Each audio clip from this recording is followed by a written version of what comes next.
Comme on a pu aborder durant ces 2 jours la question de la transformation de l'accompagnement demain, on s'est dit, mais nécessairement, et vous l'avez senti dans les interventions des uns et des autres, ça va nous amener à réfléchir aussi sur la posture et les compétences clés qu'il va falloir que nous puissions avoir en qualité de professionnels. Et donc on s'est dit très naturellement, mais qui mieux que M. Pélissier pour essayer de nous éclairer sur ce qui va se jouer demain sur nos organisations et sur nos emplois. Manuel, je te cède le micro. Bonjour à toutes et à tous. Alors, un temps merveilleux, 2 jours très très pleins, un lieu idyllique, une pause, déjà plein d'éléments pour que ce soit une intervention qui vient en plus après une restitution, donc un peu complexe, mais on va essayer tout de même de vous garder en attention sur cette fin de journée. Et pour cela, je vais répondre à la question dans quel cadre on travaille. Donc, on va voir ça ensemble. Alors, d'abord, en quelques secondes, tout de même refixer un peu plus que ce que l'a dit Patrick, que je remercie de m'avoir fait intervenir. Moi, ma fonction, elle est d'être directeur d'un IRTS à Paris, mais à côté de cela, j'exerce un certain nombre de mandats, et ces mandats ont une vocation, finalement, c'est de regarder un même objet qui s'appelle la formation professionnelle sous des angles très différents depuis une vingtaine d'années. Évidemment, tout n'est pas mis, mais j'étais administrateur national UNIFAF, j'ai présidé l'observatoire de la branche quand il y a eu la première enquête emploi, etc. Par contre, là, effectivement, avec Nexem, c'est une vision sur les changements du travail social et les changements de la formation en travail social. Le Haut Conseil en travail social, dont je suis membre depuis 3 ans et qui m'a permis, on y reviendra, d'animer le groupe qui a fait la définition du travail social.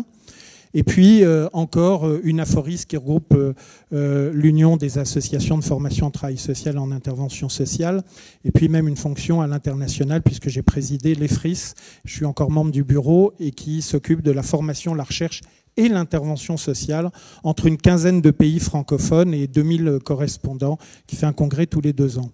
Alors Patrick évoquait cette fameuse CPC du travail social et de l'intervention sociale. Pour la situer tout de suite pour les uns et les autres, c'est celle qui vient de conduire une partie de la réarchitecture des diplômes, et notamment qui a passé les diplômes de niveau 3 en niveau 2 gradé licence, c'est-à-dire éducateur spécialisé, CESF, EJE, ASS, et puis éducateur technique spécialisé aussi, dont on reparlera parce que c'est un des changements forts.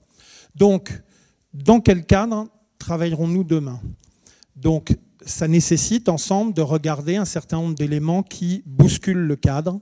Je crois que c'est très important de commencer par là et de vous indiquer d'abord qu'il y a des points de repère et que ces points de repère doivent nous permettre de nous situer. Le premier point de repère, c'est la perte des points de repère. Donc la perte de repère, je vais l'illustrer d'un élément qui a été dit par René Bagorski. Bagorski-Marx, ça a été un rapport en 2018 très important sur les opérateurs de compétences, et ce sont eux qui ont proposé à la ministre Muriel Pénicaud de basculer sur des OPCO, des organismes, des opérateurs de compétences, et c'est la fin des OPCA, il n'y en a plus qu'une dizaine, et c'est un élément de bouleversement. Et il disait la chose toute simple, mais qui est tout à fait vraie, qui pourrait presque d'ailleurs ne pas concerner que la formation. Il disait « oubliez tout ce que vous savez jusqu'à présent sur la formation ». Donc, pour faire très simple et très clair, pendant 30 ans, pendant 40 ans, les lois de 75, etc., nous avons vu la formation professionnelle, et on l'a vu dans ce secteur du travail social et de l'intervention sociale, sous un certain angle, et cet angle-là, il faut l'oublier. Il faut l'oublier parce que tous les points de repère changent. Le deuxième point de repère, qui est un peu plus large, c'est les changements, donc, qui sont les changements des fondamentaux du travail social. Alors on peut les regrouper selon 4 éléments assez classiques, qu'on reprendra d'ailleurs sur la formation, et qui sont donc le périmètre, les acteurs, le contenu et les modalités pratiques. En effet, ces 4 éléments-là sont 4 éléments qui caractérisent ces points de repère, qui caractérisent le travail social lui-même, et le périmètre a changé. Donc le périmètre, on va y venir juste après, avec notamment une définition du travail social. Les acteurs ont évolué. Vous n'avez plus aujourd'hui, ici à la DPI, en région, de façon nationale, les mêmes acteurs exactement qu'il y a une quinzaine d'années.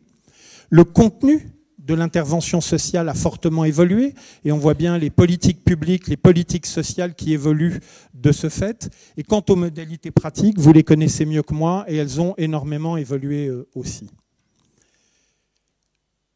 Le troisième point de repère, c'est donc effectivement cette définition du travail social. Alors elle est à la fois assez courte, mais en même temps elle est dense, mais je ne sais pas si la plupart d'entre vous la connaissent. Je dirais qu'il y a deux éléments qui sont importants pour vous faire comprendre les choses.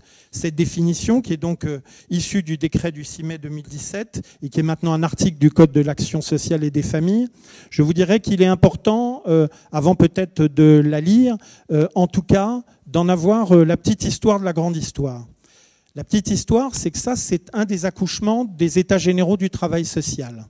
Donc entrepris dès les années 2014-2015, avec deux premiers ministres successifs qui s'attellent à ça, du bout des lèvres, mais qui le font tout de même avec les ministres concernés, donc Jean-Marc Ayrault et puis Manuel Valls, et puis beaucoup d'éléments positifs et négatifs. L'élément positif, c'est que depuis l'adresse aux travailleurs sociaux de Nicole Questiot, il y a une trentaine d'années, 35 ans maintenant, il n'y avait pas eu grand-chose, et donc là, il y a eu un formidable mouvement. Mais derrière, beaucoup ont dit que ça n'était pas à la mesure, le plan d'action qu'il y avait eu, de tout ce qui avait été entrepris. Il n'empêche que le travail social est devenu plus visible, un peu plus lisible, que c'est de cela aussi qu'est sorti toutes les mesures qui concernent la place des personnes accompagnées, la réorganisation de la formation, le début d'un chemin vers une discipline du travail social, etc. Et dans cette définition, que certains donc peut-être connaissent, 3-4 points importants à la lecture, mais dès le début, c'est de parler dans un but d'émancipation, d'accès à l'autonomie, de protection et de participation des personnes. Le travail social contribue à promouvoir, par des approches individuelles et collectives, le changement social, le développement social et la cohésion de la société. Ça, c'est extrêmement important. Deuxième point, au milieu, le travail social regroupe un ensemble de pratiques qui s'inscrit dans un champ pluridisciplinaire et interdisciplinaire. Ça n'a l'air de rien, mais dans les débats qui ont eu lieu au Conseil et après avec, je dirais, les ministres et le gouvernement, c'est une première pierre qui vient indiquer que le travail social, ce n'est pas seulement les sociologues, les psychologues, les sciences de l'éducation, l'anthropologie, mais c'est reconnu comme un champ pluridisciplinaire, interdisciplinaire. On est encore loin de la discipline, mais comment voulez-vous qu'on existe s'il n'y a pas un corpus général qui lie l'intervention sociale et le travail social? Et puis un troisième point, qui est qu'il s'appuie sur des principes éthiques et déontologiques et sur des savoirs universitaires en sciences sociales et humaines, savoirs académiques, sur les savoirs pratiques et théoriques des professionnels du travail social, donc ce qu'on appelle plutôt les savoirs profanes, mais aussi, et enfin, si j'ose dire, les savoirs issus de l'expérience des personnes bénéficiant d'un accompagnement social. Et la reconnaissance de ces troisièmes savoirs, on aurait même encore pu aller plus loin avec le savoir des bénévoles, mais ce troisième savoir, vous ne pouvez pas savoir, le dire, à quel point c'est important comme un pas qui permet la reconnaissance de ces savoirs qui, jusqu'à présent, étaient totalement méconnus et qui fait que pour les personnes accompagnées, pour les aidants, pour un certain nombre de publics aussi, eh bien, il va y avoir la prise en compte de ces savoirs. Alors, la petite histoire de la grande histoire, c'est de vous dire tout de même que vous voyez un décret du 6 mai qui est paru donc dans le JO du 10 mai. Et le JO du 10 mai, c'était le dernier JO avant l'élection présidentielle et que vous avez 3 ministres qui se sont battus dans un texte qui, en général, quand c'est le dernier, non seulement d'une législature, mais même d'un temps présidentiel, est extrêmement ramassé. Il faut vous dire que si ça n'était pas paru ce jour-là, c'était complètement enterré.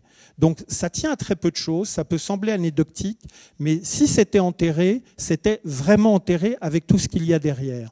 Pourquoi ? Parce que moi, dans tous les mandats que j'ai, je n'ai aucune vocation à faire politique, j'observe juste les choses, et ce que j'observe aujourd'hui, c'est que nous avons un temps différent sur lequel le travail social et l'intervention sociale eh bien, n'avancent pas aussi vite. vite. Je pourrais même dire et démontrer que sur certains points, on a reculé un peu de 3 cases.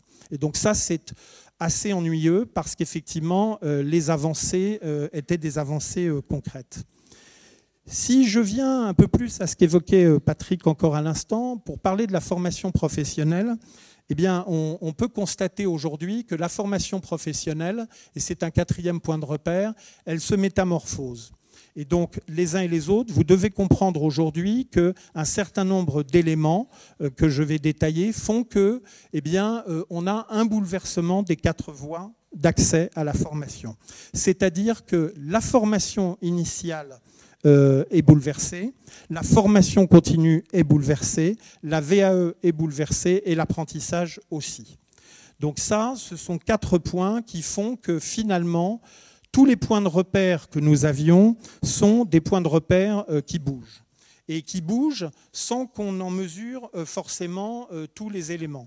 Alors, pour illustrer ce que je viens de dire, on peut voir notamment qu'en ce qui concerne la formation, le périmètre de la formation, pour reprendre ce que je disais tout à l'heure du travail social, eh bien aujourd'hui, la définition d'une action de formation vient, par la loi du 5 septembre 2018, d'être profondément modifiée. Elle est élargie, mais en étant élargie, c'est à la fois permettre de faire entrer dans les actions de formation tout un tas de choses, mais d'une certaine manière aussi, elle est diluée. Dans un même ordre d'idées, il y a une nouvelle action de formation en tant que telle qui est apparue, dont vous avez entendu parler, dont vous êtes peut-être déjà emparé, qui est l'AFEST, l'action de formation en situation de travail. Donc l'AFEST, FEST, la formation en situation de travail, on connaissait. Mais là, il y a un pas supplémentaire, c'est qu'on l'a transformé en action de formation. Donc à côté de la définition d'une action de formation qu'on connaît, il y a une nouvelle action de formation qui est la FEST et qui consiste pour les établissements, pour les associations et pour les professionnels qui y sont, de s'emparer de la formation professionnelle. Et on a déjà, on voit un certain nombre de formations à la FEST qui sont faites par un certain nombre d'organismes de formation déjà pour que les professionnels s'emparent de cette action de formation. C'est un bouleversement vraiment important, ce n'est pas qu'une modalité pédagogique. Sur les acteurs de la formation, l'arrivée, alors une dizaine d'années au moins, près de 15 ans bientôt, avec les conseils régionaux qui se sont vus, mais progressivement et de plus en plus largement eh bien, en charge de la formation professionnelle, on a un changement d'acteurs. Les conseils départementaux, qui sont des acteurs parfois indirects, mais qui peuvent ouvrir ou fermer les robinets et parfois le font de façon très forte. Quand vous voyez dans le département du Rhône ou quand vous voyez dans le département du 93 qu'à un moment donné on évoque que pour l'ensemble du département on accueillera 25 stagiaires en travail social sur l'ensemble du département, vous vous doutez bien que c'est quelque chose qui a une action immédiate. Pôle emploi. Et là, je voudrais faire un arrêt pour dire que si on essaye un petit peu de théoriser les choses, vous verrez que sur l'ensemble de ce monde de la formation au sens très large, eh bien, on a des cycles successifs. Alors ces cycles, on peut les déterminer à peu d'années près, mais c'est soit le cycle et l'âge d'or de la certification, celui de la formation, celui de l'emploi ou celui du travail. Si on prend à l'époque les lois Aubry, les lois Auroux, on est sur le travail. Si on prend la certification jusqu'il y a peu et la réarchitecture des diplômes est encore en cours, c'était quelque chose d'important. Aujourd'hui, si vous n'avez pas conscience que la seule chose qui préoccupe les politiques de formation, c'est la politique de l'emploi, c'est-à-dire notamment de s'adresser, de mettre de l'argent vers ceux qui sont le plus éloignés de l'emploi, d'où l'importance de Pôle emploi, eh bien alors vous n'avez pas compris, vous n'arriverez pas à comprendre pourquoi telle loi, tel décret, tels éléments sont faits, parce qu'effectivement, c'est vraiment un entonnoir pour aller vers ça. Ce qui veut dire, évidemment, qu'à l'inverse, de l'argent ne sera plus mis dans un certain nombre d'endroits, dans un certain nombre de lieux, pour un certain nombre de publics. Et ça veut dire très probablement que par rapport à des publics qu'on pourrait appeler plus traditionnels, eh bien, il va y avoir moins d'argent qu'avant. Et qu'il y en avait encore récemment, mais que sur 2020-2022, On s'attend à ce que là où il y avait 3 €, il n'y en ait plus que 2 sur la formation professionnelle. Et puis je pourrais rentrer dans les détails de réorganisation du secteur, réorganisation des OPCO. Quand vous voyez que nous sommes aujourd'hui dans un OPCO santé d'un côté et un OPCO donc social de l'autre, cohésion sociale, eh bien il y a des enjeux de limites, de frontières, de territoires. Et nous sommes, par exemple, nous, dans un OPCO santé, l'ensemble du secteur privé à but non lucratif, sanitaire et social, qui nous amène à côtoyer la Fédération hospitalière privée. Et la Fédération hospitalière privée, quand elle déclare il y a peu que, et je n'entrerai pas plus dans des détails très lourds, mais que la part, au-delà de la part légale, qu'on appelle une part conventionnelle, pour elle, c'est très simple, ce sera 0 €. Vous voyez qu'on peut, d'un trait de plume, vraiment complètement modifier l'existant, parce qu'évidemment, s'il n'y a plus que la part légale, alors là, les plans de formation, les plans de compétences, comme il y aura, sont déjà terminés avant même d'avoir commencé. Et puis les modifications pratiques, les modalités, le 4e élément. Et là, effectivement, il y a le bouleversement des commissions professionnelles consultatives, la transformation des OPCA, j'en ai parlé, les nouvelles règles de l'apprentissage, qui sont vraiment, là encore, des changements d'ampleur. Et puis, pour revenir sur ces commissions professionnelles consultatives, je crois que là, c'est le moment, vous dire que, on assiste à quelque chose qui est tout de même... On dit toujours que le diable est dans les détails. Donc, les commissions disparaissent et puis reviennent. Mais là, on a un changement majeur.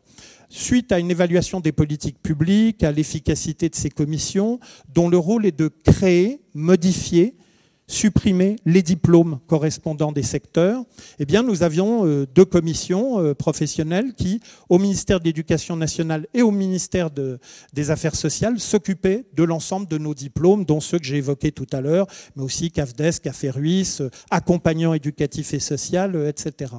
Eh bien, il a été décidé de transformer cela, de supprimer un certain nombre de commissions consultatives. Il y a un décret fin août qui vient d'en créer 11, mais dans tous les secteurs. Et en ce qui concerne notre secteur, apparaît la commission professionnelle consultative, cohésion sociale et santé. Pour vous donner 2 changements majeurs, le premier, c'est sur la composition. Avant, 4 collèges, 40 personnes, 10 représentants des employeurs, 10 représentants des syndicats de salariés. Donc pluriel, plusieurs personnes selon les cas. Aujourd'hui, c'est très clair, c'est 5 et 5. Donc sur les organisations syndicales de salariés, plus de poids représentatif au sens où c'est un représentant par organisation syndicale. Donc CFDT, CGT, qui en avait 3, un seul. Premier point. Deuxième point, les employeurs. On était 10, dont 8 du secteur, qui connaissions totalement les affaires. Demain, nous sommes 5, dont les 3 de l'Interpro. MEDEF, CPME, U2P. Après, il en reste 2 qui seront l'AFEAP, que vous connaissez, et puis l'UDES, qui représente le multipro à côté de l'Interpro. Je siégerai pour Nexem au nom de l'UDES, pour une certaine continuité, mais la donne a totalement changé. Vous imaginez bien que sur la réarchitecture des diplômes qu'on a vus, je parlais du CAFDES, du CAFERUIS, je peux vous parler de moniteur éducateur, je peux vous parler de TISF, etc. Eh bien, c'est maintenant ces acteurs-là qui vont négocier autour de la table. Et je ne suis pas absolument certain que le MEDEF et que l'U2P, par exemple, aient la même vision de notre secteur, c'est-à-dire un secteur qui a tendance à être tout de même, entre guillemets, hors du commun. Or, tout est fait pour nous mettre aujourd'hui dans le droit commun. Donc nous avons des professionnels et des étudiants, futurs travailleurs sociaux, qui ont des formations de 2 ou 3 ans pour la plupart, alors que dans le droit commun, les financements ne sont pas prévus pour ces durées-là. Donc voilà un exemple d'enjeu extrêmement important. Autre point, cette CPC du travail social auparavant s'occupait d'une 12aine de diplômes. La liste maintenant de la nouvelle CPC, ce sera 52 diplômes. Voilà, diplôme de l'éducation nationale, de l'agriculture, de la santé, du travail social. Alors on peut se dire formidable parce que le périmètre est beaucoup plus large. Mais comme par ailleurs vous n'êtes pas sans savoir que les moyens correspondant actuellement à l'appareil d'État ou à ses déclinaisons en région, je veux parler des RJACS entre autres, qui vont disparaître, être versés à la directe, etc. On a vraiment un bouleversement. Donc, mon but n'est pas d'être anxiogène en cette fin de journée remarquable, mais c'est de dire que si on n'a pas la lucidité de voir que tout ça bouge, alors on se retrouve très vite en apesanteur et on ne peut pas justement prendre un certain nombre de mesures qu'on doit prendre quand aujourd'hui on est une grosse association ou un gros établissement. Alors j'ai cherché quelle image pouvait être l'image qui montrait un peu, j'allais presque vous dire, l'ampleur des dégâts. Et je le dis en sachant que personnellement et depuis très longtemps, en tout cas individuellement, j'ai aucun problème avec un optimisme qui ne m'a jamais quitté, mais c'est la lucidité dont je parlais qu'il faut garder. Et l'image que j'ai retenue, c'est une image que certains connaissent bien dans d'autres endroits, qui est tout simplement ce qu'on appelle le blast. Alors, certaines séries télévisées ont montré ça, mais hélas, la réalité montre que dans des conflits, il y a ce qu'on appelle un effet de souffle, et que cet effet de souffle se traduit par une pathologie particulière, parce que les gens arrivent après soit un attentat terroriste, soit après un épisode de guerre, ils arrivent parfois à l'hôpital et ils semblent intacts, et ils sont intacts, mais l'effet de souffle les a abîmés de l'intérieur. Et donc l'hypothèse que je prends, c'est que l'hypothèse est que nous sommes dans un moment assez particulier où nous avons l'impression que nous sommes encore intacts, entre guillemets, et que pour autant, l'ensemble de ces bouleversements que j'ai évoqués sont des bouleversements qui, si on n'y prend pas conscience et si on ne le traite pas, peuvent nous abîmer de l'intérieur. Donc, je reconnais que l'image est assez particulière, mais c'est celle qui, je le souhaite en tout cas, montre l'ampleur de ces changements. Voilà. Et que donc, s'il y a un effet blast, il faut que cet effet blast, on puisse vraiment en montrer la traduction. Et comme je l'ai dit tout à l'heure, cette traduction, elle est due à l'ensemble des textes. Et cet ensemble des textes ne représente pas une addition uniquement, mais représente une multiplication dans leurs effets. C'est ça le problème. C'est qu'en fait, dès qu'il y a quelque chose qui arrive et sur lequel on pourrait agir, réagir, paf, il y a quelque chose d'autre qui arrive et qui multiplie un peu les effets. Donc, je n'ai pas le temps de le développer, mais la loi du 5 septembre 2018, le décret du 24 décembre 2018 sur les commissions professionnelles, le passage des OPCA en OPCO tel qu'il a été fait et qui n'est pas terminé puisque le président de la République et Muriel Pénicaud ont annoncé leur volonté qu'on ne soit plus à 11 mais 10 OPCO comme prévu et que cohésion sociale et santé s'allient dans moins de 3 ans. Donc on est en train de nous dire travaillez avec ces modifications-là maintenant, mais au fait, pendant que vous travaillez en même temps, changez cela déjà pour travailler ensemble. Vous savez, il y a une image qu'on connaît tous par cœur, c'est pédaler et descendez de vélo pour vous regarder pédaler, pour voir comment pédaler mieux. Donc en général, on se casse la figure, mais c'est comme ça. Parcoursup, j'en dis un mot juste parce que ça a eu une incidence, et là c'est le directeur d'IRTS qui reparle, c'est tout simplement que, encore une modification d'ampleur. Parcoursup, vous l'avez connu dans sa nouvelle formule, les uns et les autres qui ont des enfants, des jeunes ados et qui passent cela sur le post-bac, vous l'avez connu, et donc qu'est-ce qui se passe pour nous ? Nous avions des gens qui, sans être tous avec une vocation, étaient tout de même attirés vers le secteur social, médico-social, vers le travail social. Je veux dire, ils n'étaient globalement tout de même pas là par hasard. Là, on a un système qui est assez simple. Vous devez faire 10 choix. Votre premier choix peut être opticien, votre deuxième choix ébéniste ou éducation physique, et votre troisième choix, travail social. Vous n'êtes pas pris dans le premier, deuxième choix, vous êtes pris dans 2, 3 autres choix qui ne vous intéressent pas. Vous vous retrouvez sur travail social.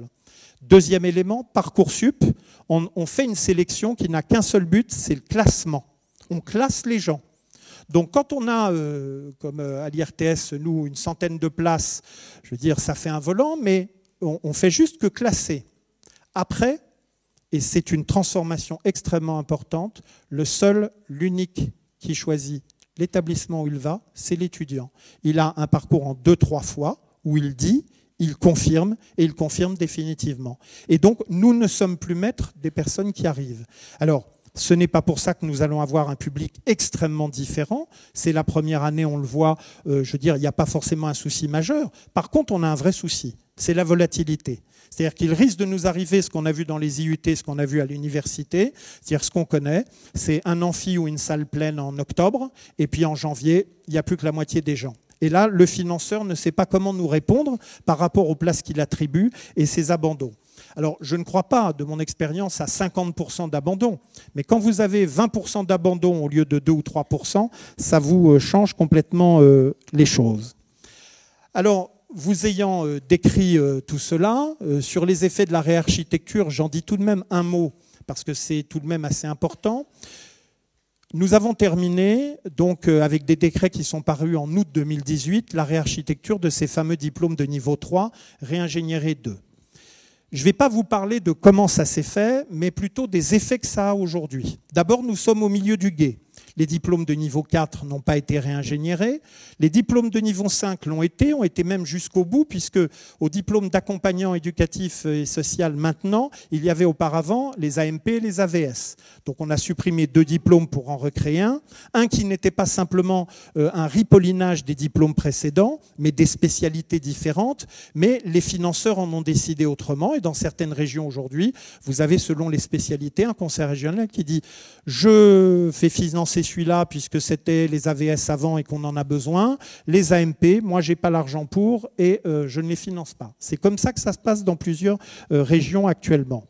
Le deuxième point que l'on a, c'est que, je vous l'ai dit, on est au milieu du gué et que aujourd'hui, la modalité pratique par laquelle on va réformer les diplômes, les réarchitecturer, change. C'est-à-dire qu'au milieu du jeu, on change les règles du jeu.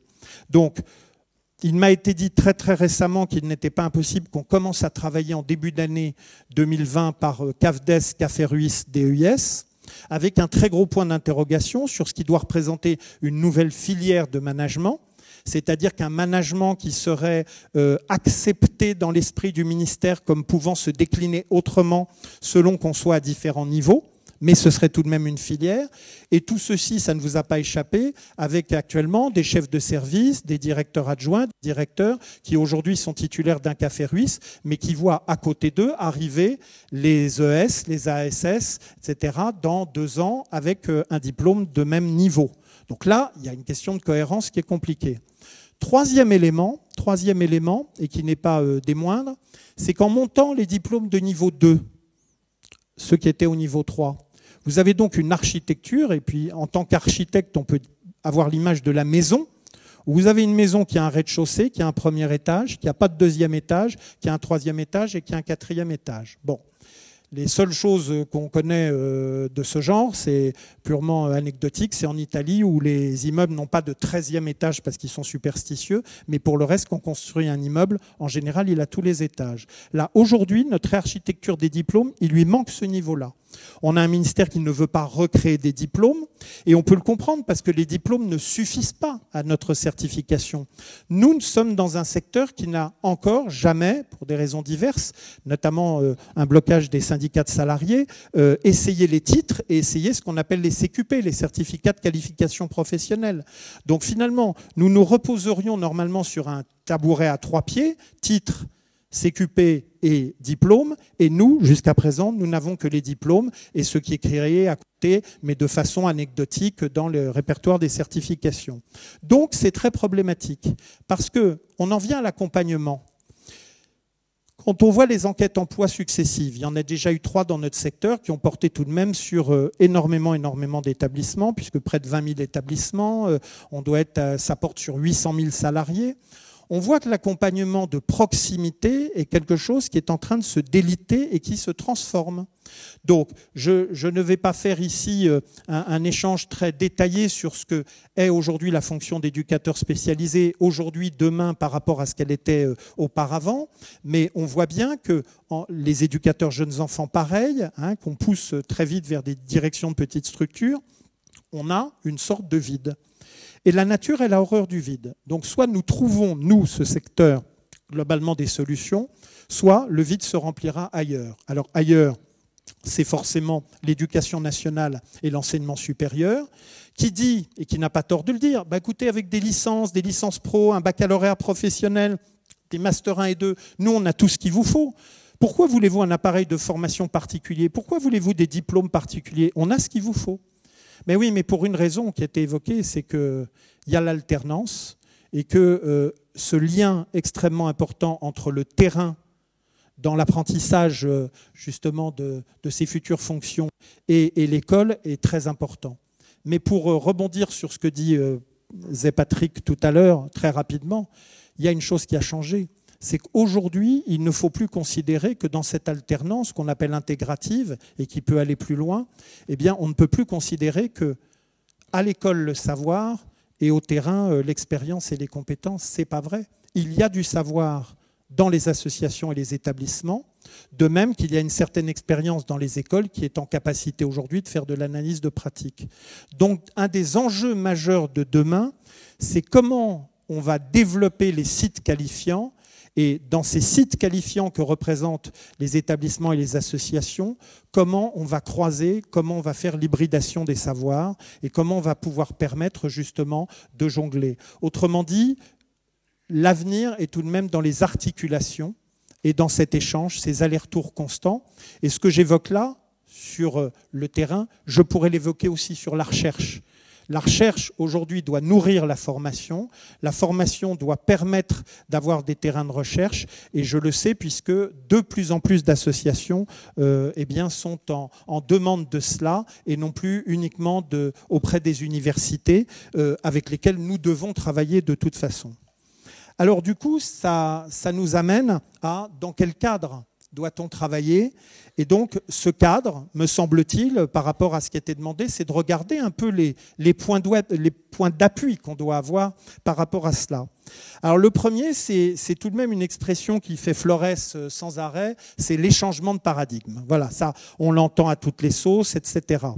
Alors, les paradigmes, si ça n'est que la représentation, la vision que l'on a du monde dans lequel on est, monde professionnel, on peut le dire sans trop de problèmes.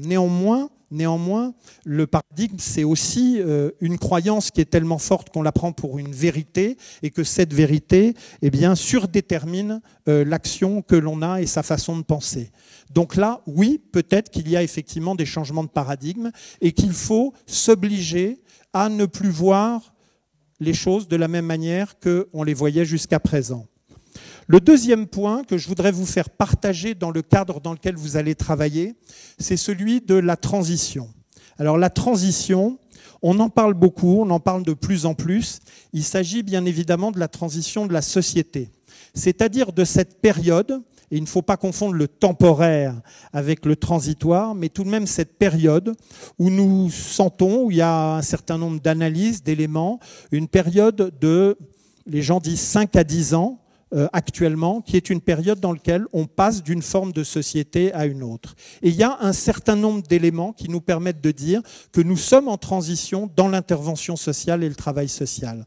C'est-à-dire qu'au-delà des éléments que j'ai pointés, il y a un certain nombre d'autres éléments qui, en s'accumulant, en s'agglomérant, nous montrent que on est dans une période dans laquelle, effectivement, ça bouge, que tout le monde sait que ça bouge, que parfois on est capable de se le dire. Alors, je prends un exemple qui est la crise économique ou financière. C'est-à-dire qu'on se dit aujourd'hui, les uns les autres, on l'entend, qu'on se demande plus si ça va être la crise, mais surtout quand est-ce qu'elle va nous tomber dessus. Mais il n'empêche qu'on est dans cette période de transition et il faut le prendre en compte. Et la conséquence immédiate de ça, c'est le deuxième point qu'on évoque beaucoup en ce moment, c'est que nous sommes dans une période de transformation continue. Et que cette période de transformation continue, elle amène les associations, elle amène les établissements à réfléchir en permanence, à être dans ce qu'on appelle la noria, c'est-à-dire on apporte dans la roue à eau de l'eau en permanence pour nourrir le mouvement. Et je crois qu'on ne peut pas avoir l'affaire du grand soir dans lequel on déterminerait une organisation, des éléments, et on dit voilà, et maintenant c'est figé pour les 5 prochaines années. Ce n'est plus la vocation des projets associatifs, qui sont tout de même des éléments qui montrent les lignes forces, les directions vers lesquelles aller, l'objectif qu'on veut atteindre. Mais maintenant, on est obligé d'être en transformation continue, de façon à être suffisamment réactif pour ne pas subir, surtout que les contraintes sont effectivement extrêmement importantes. Un autre élément sur lequel on doit agir dans le cadre, c'est l'affaire de la mutualisation.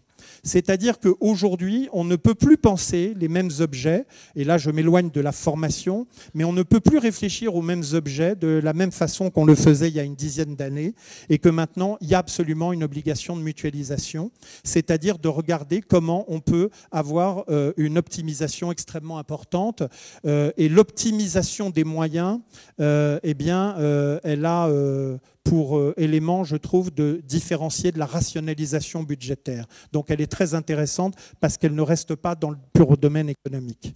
Après, dans un même ordre d'idées, il y a la transversalité.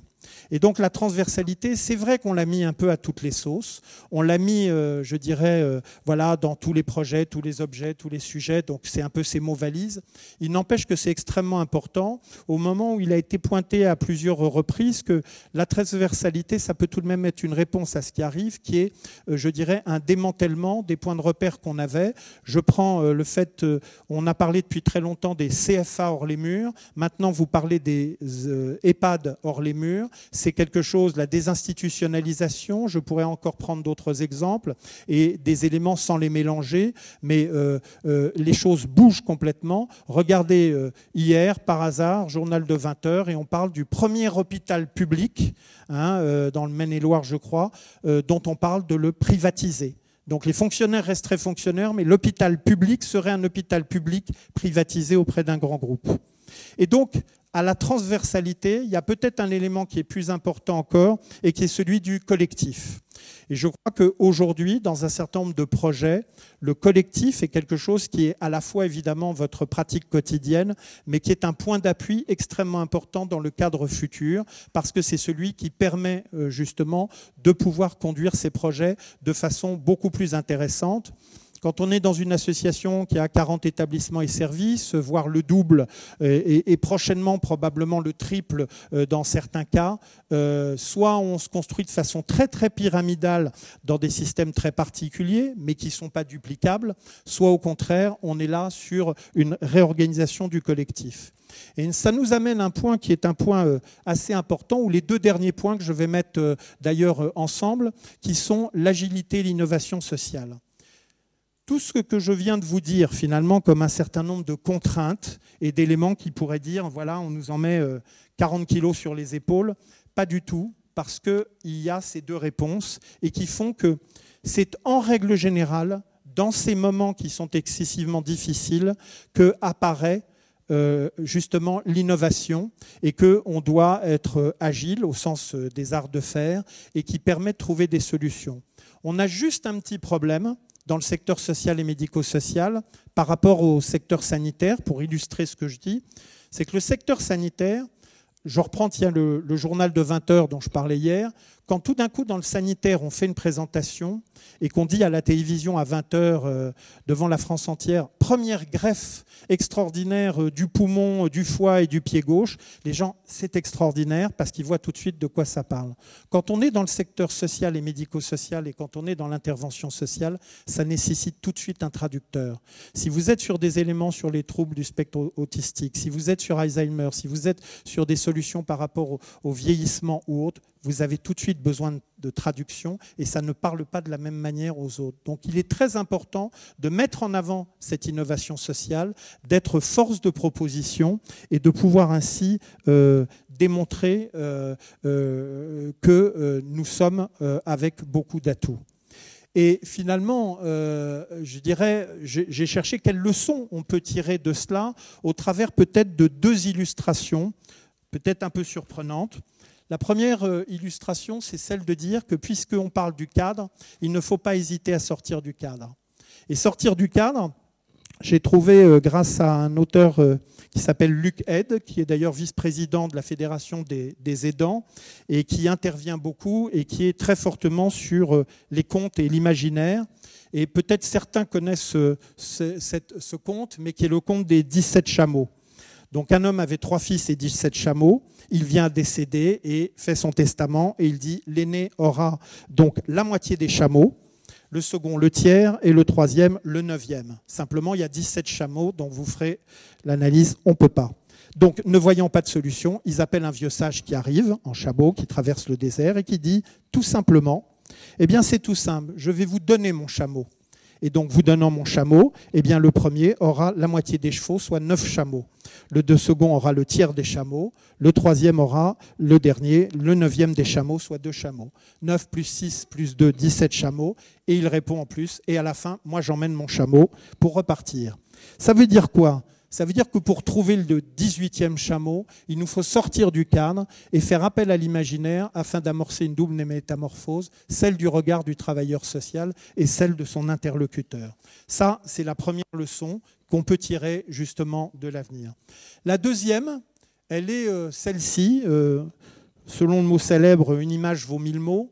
C'est une image, bon, je ne sais pas comment elle apparaît là à la lumière, mais c'est une image qui est assez connue d'Yann Arthus Bertrand et qui est une image qui vient d'Égypte.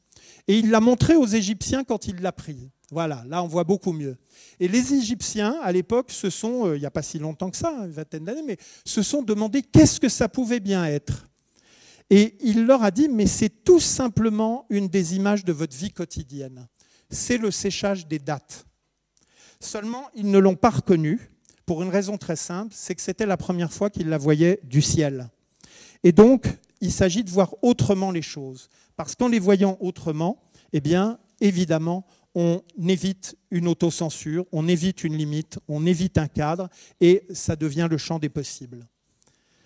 Ça veut dire, pour moi, qu'en conclusion, par rapport à ce propos, il faut toujours considérer les choses comme des points de départ.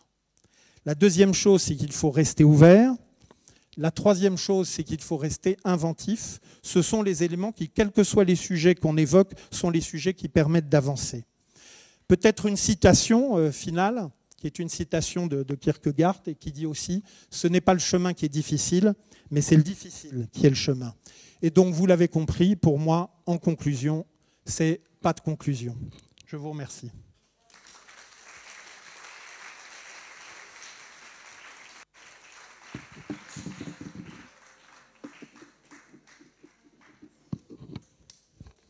Bien, on disait que le changement était atemporel, on le voit, il est dans tous les secteurs. Hein. Alors pour autant, si je dois retenir, pour lancer un peu le débat, puisqu'on a l'occasion de faire un peu des questions-réponses, ce que je perçois de cette présentation, c'est que tout se complexifie, on va avoir de moins en moins de moyens, très clairement. On aura des représentants interlocuteurs qui seront, on va dire, le MEDEF, pour faire court, donc pas forcément les plus avertis de notre singularité. Et malgré tout, il nous faut davantage nous professionnaliser. Donc on est dans un champ de tension important. Et si je dois retenir quelque chose de cette intervention, c'est que, en fait, c'est un peu « aide-toi et le ciel t'aidera ». En fait, nous avons tout intérêt à amplifier ce qu'on développe ensemble au travers de nos universités pour adapter nos compétences et nous permettre de progresser. Ou alors, aide-toi et le ciel n'aura pas besoin de t'aider. Absolument. Est-ce que, parce que c'est un peu complexe, parce que vous avez vu, là, on nous a présenté un peu les différents espaces, OPCO, etc. C'est un peu compliqué quand on n'est pas baigné au quotidien dans ce type d'instances, mais ce sont pourtant les instances nationales et régionales qui vont gérer nos budgets, hein, très clairement formation, qui sont collectés à un niveau un peu centralisé et ensuite redéployés. Mais vous, plus largement, au vu de ces 2 jours passés ensemble, est-ce qu'il y a sur le volet formation, adaptation des compétences, est-ce qu'il y a des aspects que vous souhaiteriez comment dirais-je, approfondir, qui vous questionnent, puisqu'on a un directeur de centre de formation, c'est le moment de lui poser tout un tas de questions. Alors, est-ce qu'il y a un micro? Oui, ici. Monsieur Mattei a une question, vraisemblablement.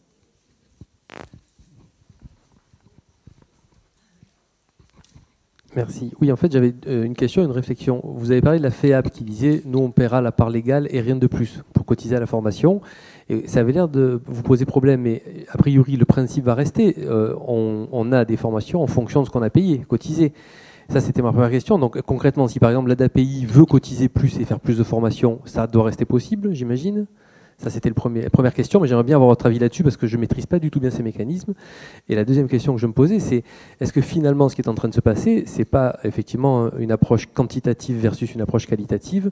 Au final, un secteur privé à but lucratif qui rogne sur les moyens et qui rogne sur la qualité de fait, alors qu'on a un secteur à but non lucratif qui va se centrer sur la qualité. Au final, le résultat étant que l'usager client fera son choix entre des prestations de plus ou moins bonne qualité. Et est-ce que finalement tout ça, c'est une si mauvaise nouvelle si on se retrouve avec des prestations pas très bonnes, je pense aux EHPAD notamment, parce qu'on est dans le privé lucratif, et des prestations bien meilleures parce qu'on est dans le privé non lucratif? Est-ce que ce choix-là, finalement, n'est pas une évolution de notre société, ou c'est l'individu qui va se déterminer en fonction d'une approche objective et évaluée? Bon, on pourrait prendre plusieurs images. Il me vient tout de suite à l'esprit l'enfer est pavé de bonnes intentions. C'est-à-dire que ça pourrait être une très bonne nouvelle si on donnait aux uns et aux autres les moyens de le faire. Sur la formation, on est complètement englué par des a priori qui ont été année après année, dizaines d'années après dizaines d'années, vraiment marqués, comme le fait par exemple que la formation en France, c'est 51 milliards d'euros, et que ces 51 milliards d'euros seraient presque de l'argent jeté par la fenêtre, alors qu'on sait bien que sur les 51 milliards, il y a plus de 40 milliards qui sont captifs et qui ne sont pas justement de l'argent de la formation professionnelle qui peut s'envoler comme ça. Et puis après, vous savez, on a toujours considéré que c'était le couteau suisse. C'est formidable, il y a toutes les lames, mais il n'y a jamais celle dont on a besoin à un moment donné particulier en tant qu'individu. On utilise cette image aussi avec les assurances. On est assuré pour tout, sauf le pépin qui arrive à ce moment-là. Donc ça fait beaucoup de frustration. Plus sérieusement, la difficulté, c'est qu'effectivement, on est en train de modifier les règles du jeu en disant vous allez être acteur individuel, de votre formation future. Et donc, vous allez avoir un certain nombre d'euros plafonnés, mais avec une certaine somme. Somme certaine, mais par exemple sur le diplômant, il vous manquera les 2/3 de ce qu'il faut en moyenne pour pouvoir faire votre formation. Et il vous faudra plusieurs années pour l'accumuler. Donc déjà, c'est pas si simple que ça. Et quand on prend les éléments de modalité pratique, moi, il me revient une expérience qui a été la même avec la VAE. Quand la VAE est apparue, les gens ont dit mais comment ça va être? Ce n'est pas une vraie manière d'avoir son diplôme, et les modalités, il a fallu verrouiller, et on a parfois exigé pour un diplôme par VAE 2 fois plus d'éléments qu'on l'exigeait par les autres voies. Et puis certains s'en souviennent, puisqu'il y a encore les aimants, ils doivent être versés, le DIF, le droit individuel à la formation. Et je me souviens du réflexe des employeurs, ça remonte à il y a quelques années, c'est avec le DIF, ça va nous vider tous les plans de formation. Nous n'aurons donc plus l'argent pour le faire. C'était ça la très grande crainte. Et en fait, il s'est avéré que ça n'a pas été le cas du tout, parce qu'il a été très très très peu mis en œuvre. Ce que je veux dire, c'est que oui, ça pourrait être un progrès si effectivement une partie importante des salariés s'empare de cela. Or, les éléments qui vont être mis en place et qui commencent à l'être montrent que c'est déjà suffisamment complexe, compliqué, pour que ça n'atteigne pas cet objectif-là. Et donc, ça peut vider d'un côté des choses qui marchent, sans pour autant les remplir de l'autre. Il n'y aura pas forcément de vase communicant. Voilà. Et ce qu'on voit, c'est qu'il y a des enveloppes qui vont être transférées, et qui vont être transférées vers des publics différents. Mais des publics différents dont on aimerait bien qu'ils viennent, mais qu'on ne maîtrise pas, qui ne viendront peut-être pas. Après, sur une première partie de la question, oui, il y a des pourcentages obligatoires sur la masse salariale, et on peut être volontariste. En effet, ça suppose qu'on se dégage dans les budgets des établissements des marges de manœuvre pour autofinancer des actions de formation. Et ça renvoie aussi, du coup, à ce que tu as pointé, Emmanuel, sur la question de l'optimisation des moyens. C'est comment aussi on organise des formations autrement.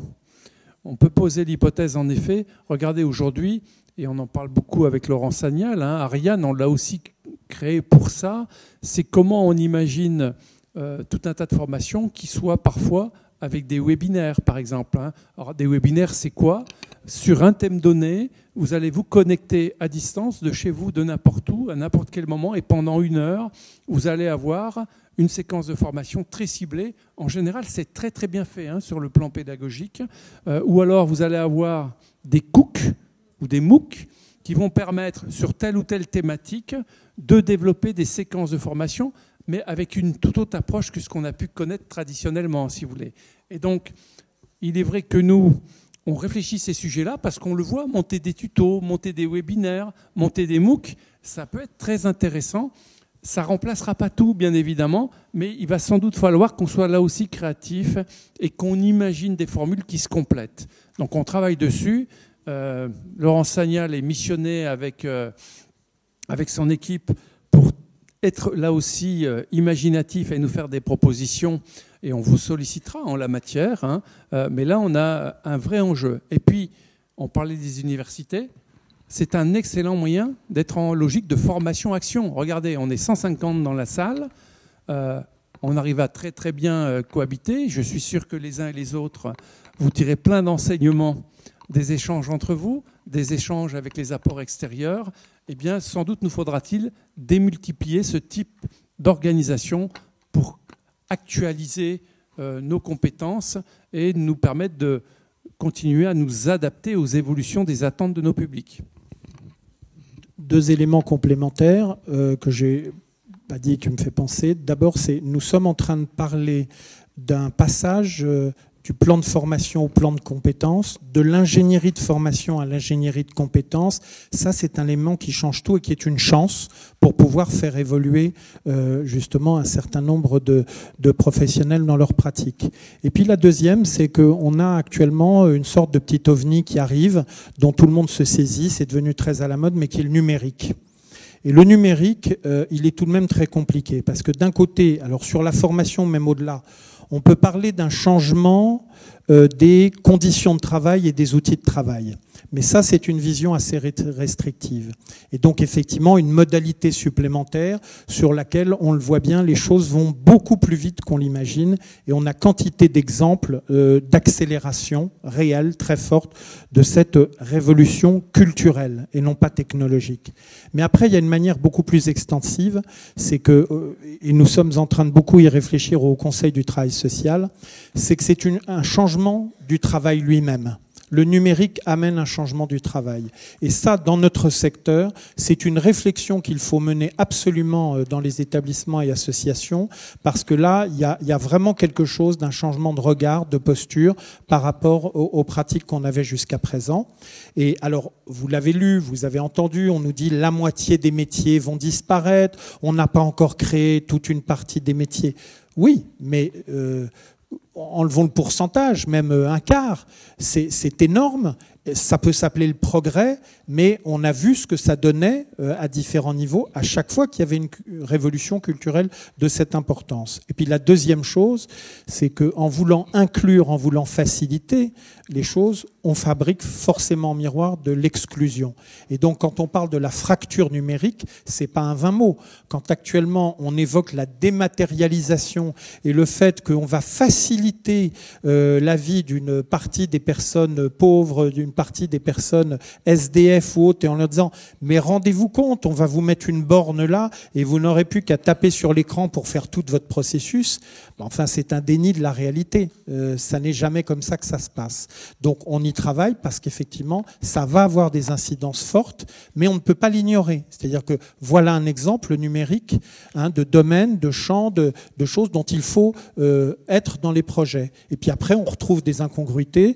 Vous ne pouvez plus aujourd'hui avoir un appel à projet et répondre à un appel d'offres en formation si vous n'avez pas votre page, vos 2 pages disant ce que vous faites du point de vue du numérique et ce que vous faites aussi du point de vue du développement durable.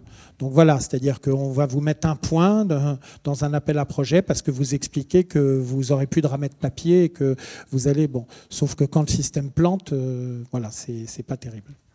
Juste... oui, Laurence. Juste, je voulais apporter un peu ma réflexion par rapport à cette réforme. Moi, j'y vois quand même certains avantages et certains points positifs. Vous parliez tout à l'heure des fonds de formation, à qui ils étaient adressés, à qui bénéficiaient ces formations. On sait très bien que ces fonds de formation bénéficiaient en priorité aux salariés, voire aux cadres, et qu'aujourd'hui, il y a un accès quand même un peu plus facilité pour les publics demandeurs d'emploi. Alors nous, c'est notre public avec lequel on travaille, et c'est vrai qu'il y a quand même là-dessus un point positif où ces publics qui étaient un peu éloignés de ces fonds de formation peuvent bénéficier davantage de formation pour accéder à l'emploi. Et sur les outils qui leur sont mis en place, ils deviennent davantage acteurs de cette façon de se saisir la formation. Et puis, il faut bien reconnaître aussi que dans le secteur de la formation professionnelle, on a eu de tout. Et qu'il était nécessaire aussi de revoir un petit peu le fonctionnement des organismes, la qualité des formations, le contenu, l'employabilité à la sortie, hein, parce que bon, c'est des critères. Alors, il y a plein de choses. Hein. Aujourd'hui, le salarié, c'est pas saisi forcément du DIF, mais c'est aussi par un manque d'information, souvent du chef d'entreprise. Aujourd'hui, il y a une application qui va sortir, elle devait sortir en septembre, on va dire que ça va être en octobre, de France Compétences par rapport au CSP, et le salarié va pouvoir se saisir sur son smartphone de son capital qu'il va avoir sur la formation et pouvoir saisir les formations, etc. Donc, il y a des choses qui peuvent être positives. Le numérique, voilà, on dit il y a la fracture numérique, mais ça, c'est pas lié à la formation professionnelle et c'est pas lié forcément au secteur de la formation professionnelle. C'est le monde qui se numérise et c'est le monde qui avance avec le numérique, mais aussi l'intelligence artificielle, parce qu'on n'en parle pas, mais l'intelligence artificielle, c'est maintenant, c'est pas dans 20 ans. Donc voilà, mais de cette réforme, alors les CFA qui explosent, etc. Mais là aussi, c'est vrai que ça change des cadres de référence, des cadres que l'on avait l'habitude avec lesquels on travaillait. Mais d'un autre côté, moi j'y vois quand même du positif et que chacun puisse se saisir un peu différemment de tous ces outils. À nous d'anticiper. À nous d'être très informés, par contre, donc ça c'est clair, et de développer des choses qui vont s'adapter à ces nouvelles façons. La notion de travail et de salariat, là aussi il y a une vraie réflexion à avoir là-dessus, parce que le salariat n'aura plus la notion, l'identité qu'on l'a connue et qu'on connaît maintenant. Et pour les jeunes générations, on le voit aussi, ça change. Donc c'est plein de changements, c'est certain, mais bon, moi je pars du principe qu'il faut être positif par rapport au changement aussi.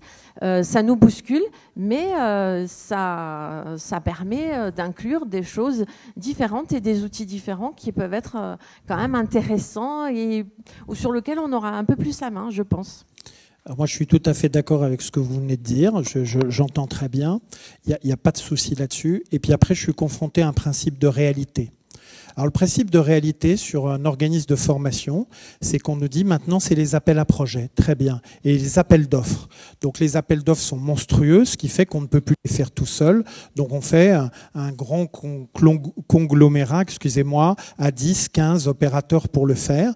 Et puis là où on faisait, et je vous assure que c'était pas une rente, quelque chose qui était d'ailleurs fixé par l'OPCA à l'époque à 11, 12 euros de l'heure, on nous dit il va falloir concourir à 7 euros et demi de l'heure. Donc il y a un moment en termes de qualité, je vous assure qu'on peut creuser, ça a des changements. Bon, et puis de toute façon, à un moment donné, on vous dit mais voilà, ça c'est en théorie, vous allez concourir. Mais au final, c'est le Greta qui l'a eu et le Greta, il a proposé quelque chose à 2,5 euros de l'heure. Et alors on dit mais comment est-ce possible ? D'une manière très simple, le Greta il a un personnel qui est un personnel éducation nationale et dont il ne prend pas les salaires en compte puisqu'ils sont payés dans la réponse à l'appel d'offres. Donc quand on en arrive à du 2,5 euros de l'heure, c'est tout de même la réalité de ce que j'essaye d'évoquer, qui est de dire que si les intentions sont bonnes, on voit tout de même que les choses sont très complexes de ce point de vue-là. Et puis après, sur le progrès, évidemment, il est là et ça modifie le cadre. Mais moi, l'expérience que j'ai sur la formation et sur une fonction de dirigeant, bon, moi, c'est assez petit par rapport à la DPI, mais il y a 130 salariés à l'IRTS et il y a 1200 intervenants occasionnels, ce qui fait que je fais 500 fiches de paye par mois. Bon, ce qui veut dire que c'est pas si petit que ça. Mais ce que je vois, c'est qu'il est très facile de voir très vite ce qui ne va pas. et que le problème qu'on a, c'est que du coup, on a envie de tout changer, en arrivant même après. Mais ce qui est très difficile, c'est de voir ce qui va bien, de surtout pas y toucher. Et quand on vient et qu'on vous explose le cadre sans arrêt, gardez ce qui va bien et qui ont en général des années et des années d'expérience, d'expérimentation, d'éléments qui sont confirmés et qui font d'ailleurs le sel de ce secteur, là c'est assez compliqué parce que le jour où on vous explique que finalement vous êtes comme les autres, eh ben c'est fini puisqu'il n'y a plus de différenciation. Or, c'est vrai que moi je résume ça dans une formule qui est de dire que nous ne sommes pas des entreprises comme les autres, mais que comme les autres, nous sommes des entreprises et que effectivement nous avons ces problématiques à prendre en compte. On arrive au terme de ces universités et donc je voulais quand même rapidement peut-être essayer de faire une rapide synthèse des points clés qu'on a eu l'occasion d'aborder. Alors tout d'abord, Sébastien Claes et Paul-Loup Dubuc-Veil nous ont resitué l'origine des termes accompagnement et inclusion. Et ils nous ont alertés sur certains angles morts. D'ailleurs, quelqu'un a évoqué tout à l'heure, attention à ce que l'inclusion ne devienne pas facteur d'exclusion. Ils nous ont aussi sensibilisés sur le fait que l'inclusion était avant tout un état d'esprit porté par une société dans laquelle nous sommes tous acteurs. Ils nous ont encouragés à raisonner une société d'individualité en soulignant que c'est la diversité qui fait la richesse et ce qui suppose qu'on définisse quand même des terrains de coexistence. Nos collègues professionnels sur l'Est, rappelez-vous le film d'hier, nous ont encouragés à prendre certains risques, à mettre en situation, à accorder le droit à l'erreur à nos personnes accompagnées et avant tout à être dans une démarche d'écoute des envies, des attentes des personnes que nous accompagnons. Ils nous ont illustré le fait que le rôle de plus en plus de l'accompagnant social était d'être un rôle de facilitateur, de traducteur, d'émancipateur. Hélène Gertz nous a souligné que l'autodétermination est généralisable à tous et que la finalité, c'est bien de promouvoir le bien-être et la qualité de vie. Écoute, rappelons-le, elle nous disait « Je ne suis pas au cœur de l'accompagnement, mais je suis autour de la table avec les autres. Je ne suis pas patient, mais citoyen, avec des droits, mais aussi des devoirs. Les principes de l'autodétermination, rappelons-le, elle avait eu quelques mots-clés, c'est choisir, agir, être en capacité de se fixer des objectifs, croire en soi, être en capacité de se planter.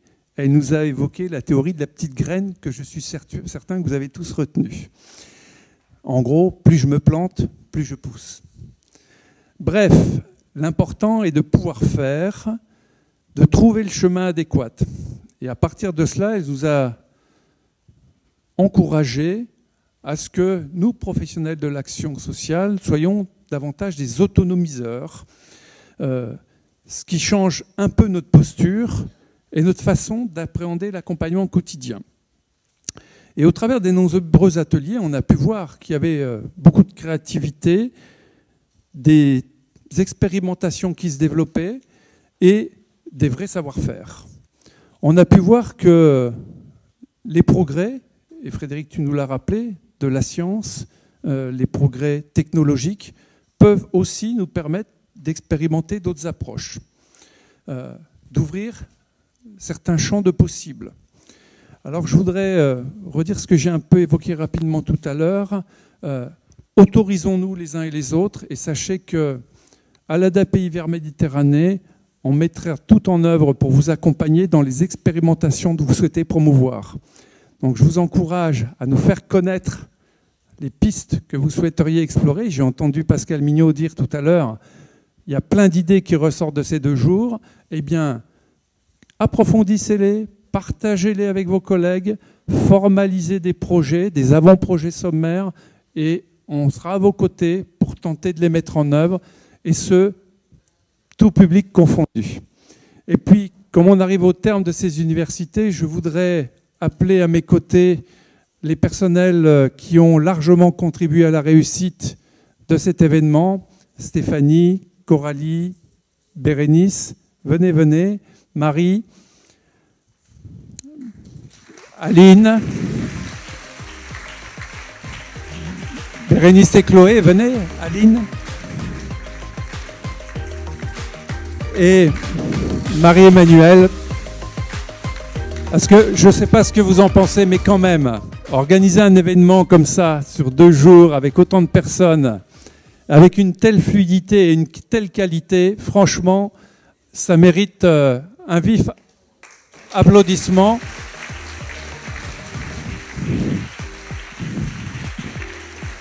Et